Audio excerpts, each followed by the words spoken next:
Welcome to another episode of Gringo y Sazón. Today we are making the arroz con pollo. Arroz con pollo. This is probably one of my favorite dishes as well. I mean, we keep picking the ones that we like. All of them are. But I'm a carb girl. I love being a carby girl. And in Costa Rica, there is a place called Picuncho that every single time we touch down in Costa Rica, I have to go for the ceviche and I have to go for the arroz con pollo. Another dish that they have that they use all of the same elements is the arroz con camarón. So today we're going to try to replicate that as close as possible to that same recipe that I always crave when I'm in Costa Rica. We're gonna pair it with chips. You probably think that's kind of weird, but in Costa Rica we do eat it with chips and French fries. And sort of like a repollo side. So let's get started. The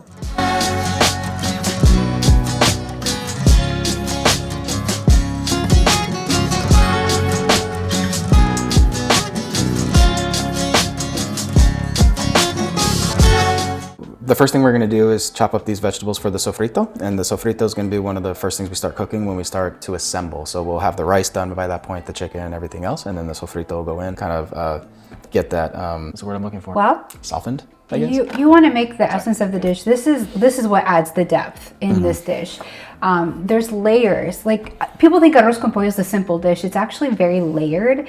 And there's textures of the rice, the chicken, the sofrito. This is the secret sauce, so to speak. The secret layer to get everything sort of elevated, and you have depth of flavor, and it just brings everything together perfectly. So starting off with this, making the sofrito right is what really is gonna add that punch to the arroz con pollo. Correct. And now you get to use your favorite tool in the kitchen. Yay! Slasha. Every time we go to Costa Rica, I have to go to this little cevicheria. Words are hard. Ceviche and like sodas are really popular in Costa Rica, and they're probably the cheapest way to eat when you get there. And this place in Santa Barbara in Costa Rica is so stinking good. I have walked in the middle of the night, probably when it isn't safe, like to get to this place, dark alleys, so that I could eat this arroz con pollo. So this is very close to my heart. Which place was that one? This is Picuncho in Santa Picuncho, Barbara. yes. When we had the apartment, like my family had an apartment there, I would walk in the middle of the night. My mom was worried because I was not coming home. It took me a while to get this order. And yeah, I will risk it for this arroz con pollo. So, whatever it takes. So if we're gonna make it at home, it better be as close as possible to what it tastes like over there. Sorry, the onions are getting to me. Yeah, I'm good. I think I'm just gonna start getting the goggles from outside. And so I also want to be very clear. This arroz con pollo is not like a sort of typical ACP that you're going to find like at a Mexican restaurant. There is no melted cheese on top. That is good, don't get me wrong. But this is more herbaceous. You've got, layers and notes of cilantro. The typical dish will have salsa Lizano. There is ketchup in this. Like, you're thinking this is going to taste weird. It doesn't. It tastes really, really good. Very layered, very fresh. Which is how I like my arroz con pollo. What is one of your favorite dishes when you get to Costa Rica? So from the same place, but probably the ceviche. That's definitely my favorite fresh thing to eat. We need to make, because it takes time to make a good ceviche, but I feel like I've mastered it. Secret, if you really want to know, is ginger ale and orange juice and ceviche. The brininess, the citrusy taste of it is so good. But today, arroz con pollo. But yes, we're gonna have to make ceviche. And I love this, especially for arroz con pollo, because you don't want big bites of onion or pepper or any of that in there. You want the rice and the chicken and everything to be perfectly married together. That is a sticker on the bell pepper. Good catch, thank you. We don't want to I got it paper. It's just fiber. So right now, as we're filming this, we are in the middle of the World Cup, and we had a momentous win the other night with Paraguay. If anybody out there saw that was incredible. For Paraguay, he does score! Paraguay's most powerful World Cup result. For the final shootout. So my father is over the moon about this situation right now. And it's pretty great. So I don't know if in your household you guys are watching the World Cup, but over here it's playing constantly. My father doesn't really get up from the couch to watch all of the games, but rooting for Paraguay and USA. So we'll see how it goes. He has missed some significant pool time. Yes. Because he's watching it Yes. in the heat. So sit out there on the back porch and just watch it all day. All right, so for this, I got something on my shirt. No. the apron. It's okay. So for this sofrito, we're going to be making about 4 cups of rice. So for this, it was the one green bell pepper, the one red, two celery stalks, and about 5 cloves of garlic. So it's pretty garlic heavy, but we do like. Jesus Christ. Whew, we do like a good amount of garlic. Just gonna mince this garlic here real quick. We'll kind of separate that out because this will get thrown in last because we don't want the garlic to burn. We're team measure garlic with your heart over here. There is never enough garlic in any dish, and I feel like it just makes everything better. On that note, I'm actually gonna go with a 6th clove because this is gonna be a lot of rice. Yes.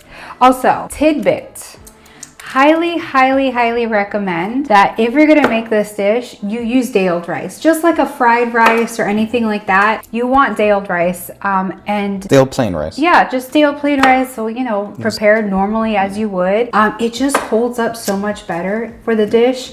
Doesn't get as gummy or That watery especially works well for gallo pinto as well, which we haven't made it here yet. That's a breakfast dish, essentially. Really, you can have it any time of day. But that really works well for that. I will say though, with this dish, there are some different things that happen with the rice. So, like if you're going to cook it, use chicken broth. The ketchup comes into play as well. But that's more as we fold everything in, that all comes together. But if you can cook rice the day before with some chicken broth, that'll be a good base. Somehow this is relaxing me. Good. Chopping things up. You need relaxing. It's recentering me. Recent. Would you say the prep work for this is the hardest part? This is more chopping, like the first couple episodes. And then, because you kind of need to cook everything separately, so like the chicken, the rice, everything, and then you fold everything in at the end. Fold is the key. Fold, yes. And actually you don't Folding. use spatulas like this, which is another tip. It presses your rice down. So use a fork to fluff it over the rice. I don't care like about my spatulas. So when we visit Costa Rica, we love to do things while we're there. And another place that we visited was Nosara Beach in Costa Rica. And we should show pictures actually. We as should, we're talking about this because we have Camera guy, you need to overlay this. Yeah. Some pictures. Nosara I've was got cool. pictures. So to get to this particular beach, right, is kind of like you're off-roading. Now picture this, okay? We're in a van that's like low to the ground. We're fully loaded trying to get to Nosara, and we get to a point that looks like a river. And Gary pulls over, we're panicking. It was a creek. You guys were panicking. It was not. Okay. But fine. So we're panicking. There was water. And we're like, where are we gonna take this car? If we get stuck in this thing, we're not getting to our destination. And we waited until like another like travel van came by and just like whipped right through this thing because he knew where like the shallow and like the low parts were. So we ended up following them there. It was one of those trips where you're like, are we gonna make it alive or not? It was terrifying because a lot of the times to get to these like secluded locations in Costa Rica, there's no guardrails on the side. You could just fly off. Or you're literally like, I don't know how we're gonna get there, and you're just hoping that you make it. It's crazy. But. For me, it was fine. Just not knowing where the deep part was really the only thing I was trying to figure out. But I mean, having gone off-roading with the boys, that's nothing compared to. Yeah, I mean, you definitely need a the 4x4 situations we get ourselves in. Something there. But do not recommend a low-lying like don't van. do a consumer car-based vehicle, right? Get something that's a little higher off the ground for sure. Definitely. But yeah, the majority of the trip was fine until we started getting closer, because as you're coming down off the mountains, you're getting closer and closer back down the sea level, down where the beaches are, and the roads, especially around that area, the locals don't want their roads paved. They would rather everything stay traditional. The hotel and all the shops and all the restaurants are just on muddy paths, muddy roads. But some beautiful buildings around there, though. Yes, when you finally do get to Nosara, it's absolutely stunning. It was gorgeous.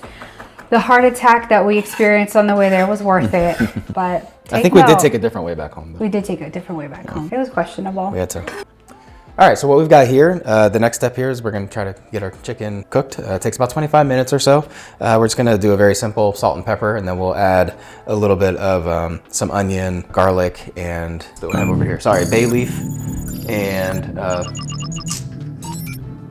celery stalks. That's what I was going for. I apologize. But yeah, so let's go ahead and get this salted up here. And for the chicken, we're not going for a hard sear or a crust or anything like that. We just kind of want it to simmer and stay, you know, kind of light and fresh, if you will.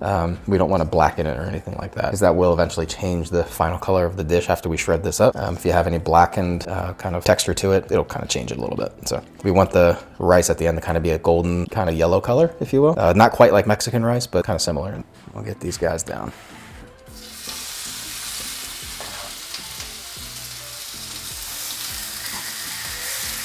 This is just some oregano here. If you have fresh, that's more preferable. That's preferable. But our grocery store didn't have any fresh, so we'll go with the ground. Couple bay leaf. Just gotta figure it out. All right, let's turn this down a little bit. We'll let this go for about 25 minutes or so, and then we'll see where we're at.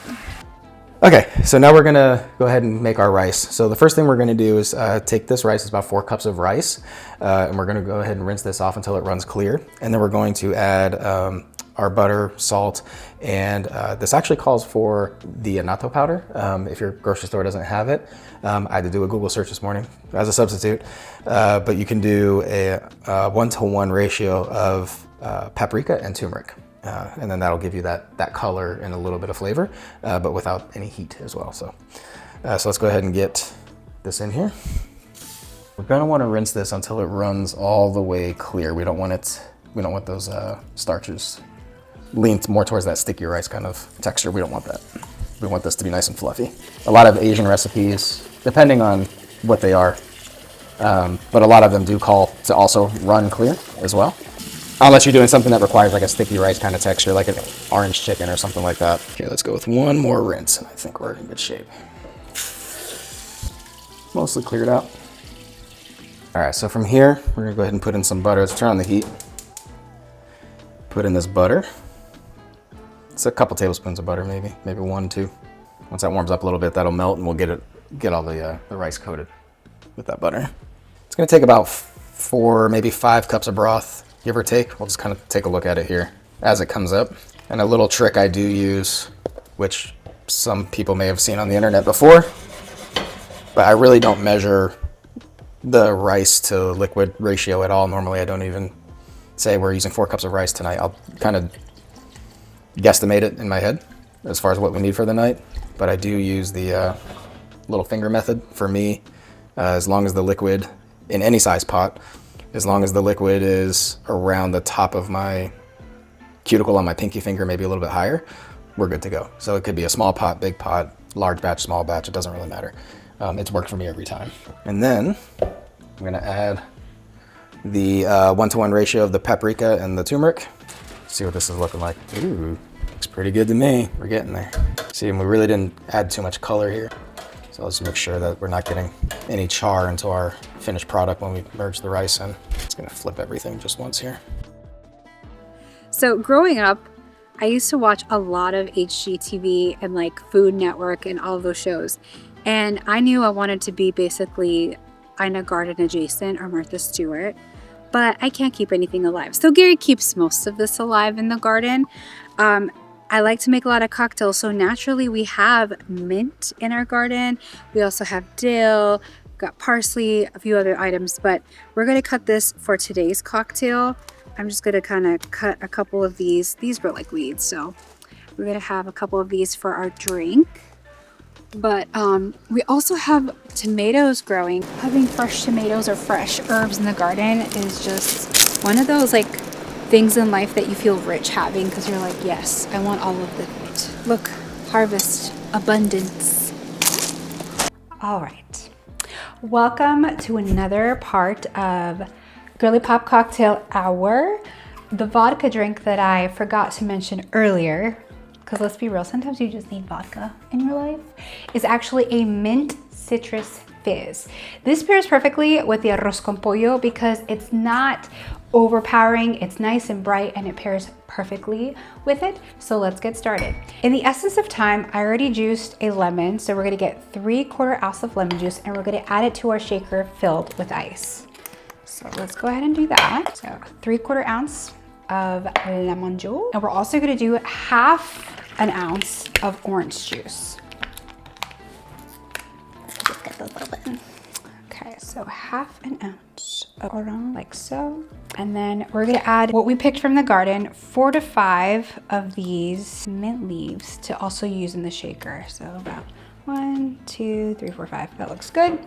We're also gonna do 1/2 ounce of simple syrup. Let me see if it's new, so it's not open. Just throw that over there. So 1/2 ounce. And you can always add a little bit more of the simple syrup if you want it slightly sweeter. I like mine like subtle, you know, palatable, not overpowering. So totally a preference, up to you. So 1/2 ounce. Sorry guys. The main star. That was me. Vodka.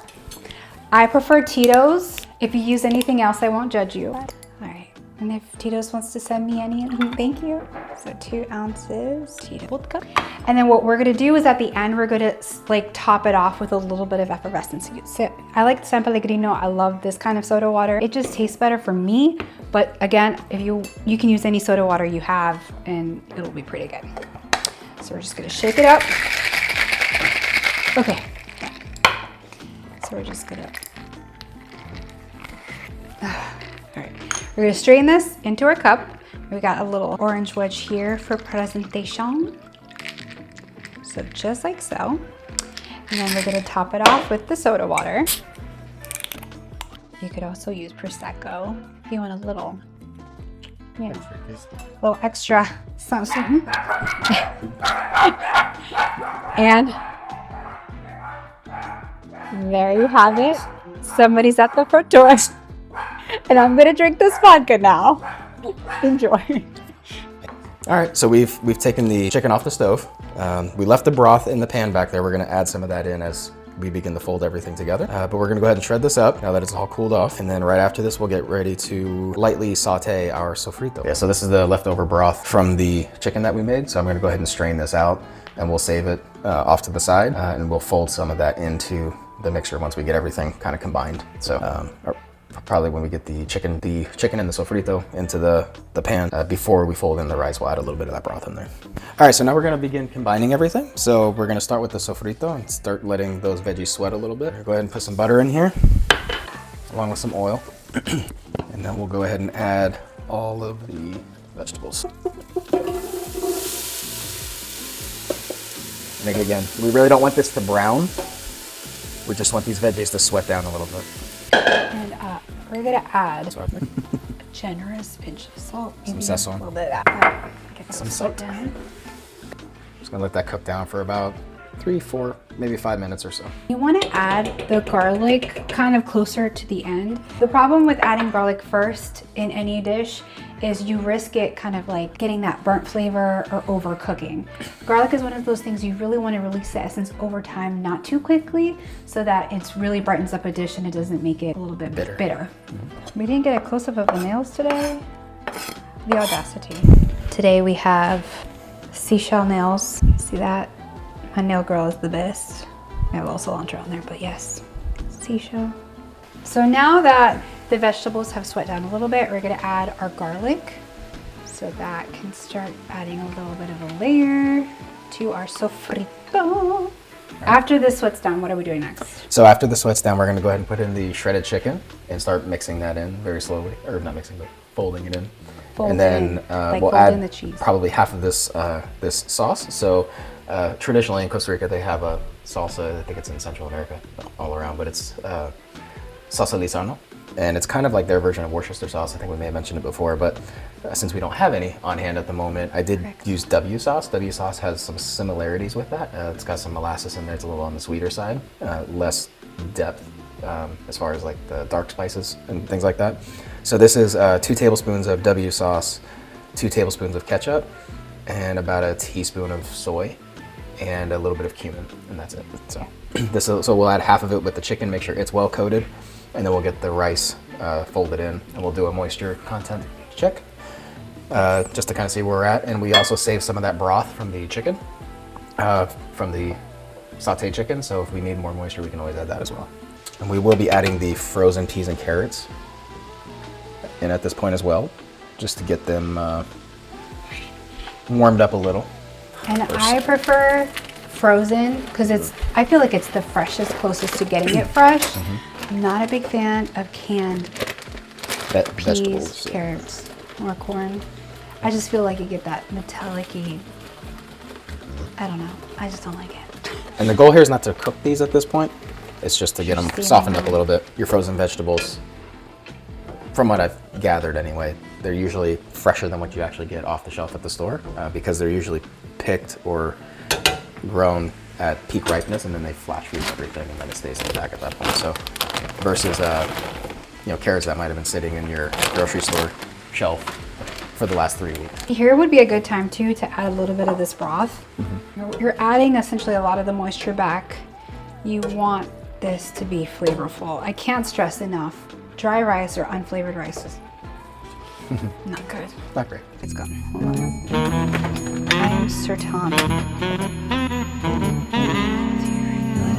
I will look over here for you. We're gonna start adding some of this rice in. I will hold this up while you do it. Ah. All right, I'm gonna start folding in a little bit. I'm gonna turn this heat down Right. too, because everything's already hot. So So we're gonna start folding in the rice. all right, Jess, what do you think here? Think you can take some more rice still? But before we do that, we can taste it first. That's looking legit. It is looking It's very almost legit. looking like a paella, which Almost, yeah.